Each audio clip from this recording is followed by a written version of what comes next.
മീഷോ എന്നൊക്കെ പല സാധനങ്ങളും വാങ്ങുമ്പോൾ ഞാൻ ആലോചിക്കുന്നുണ്ട് കേട്ടോ, ഇത്രയും വില കുറച്ച് ഈ സാധനങ്ങളൊക്കെ കൊടുത്താൽ ഇവർക്ക് എന്താ ലാഭം എന്നുള്ളത്. അതേപോലൊരു സംഭവമാട്ടെ ഇപ്പം ഇത്. മെഷീനൊക്കെ അടിക്കുന്നവർക്ക് കുറച്ചും കൂടി യൂസ്ഫുള്ളായിരിക്കും.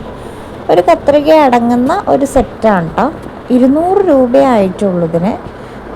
അതിൽ 20 നൂലുകൾ വരുന്നുണ്ട്. പിന്നെ നൂല് കട്ട് ചെയ്യുന്നൊരു സാധനം, ടേപ്പ്, പിന്നെ മുട്ട് സൂചീൻ്റെ പോലത്തെ ഒരു സാധനം, പിന്നെ സൂചികൾ, നല്ല മെലിഞ്ഞ സൂചികൾ അടക്കമുണ്ട് കേട്ടോ.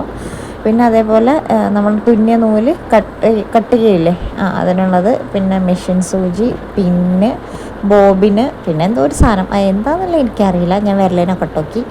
ഹൈലൈറ്റ് ആയിട്ടുള്ള ഈ കത്രികയാണ്. ഈ കത്രികയ്ക്ക് തന്നെ ഉണ്ടായിരിക്കില്ലേ ഒരു 150 രൂപേൻ്റെ അടുത്ത്. പിന്നെ ഒരു നൂലിന് 5 രൂപയാണ് നമ്മൾ പുറമേ നിന്ന് മേടിക്കുമ്പോൾ കേട്ടോ.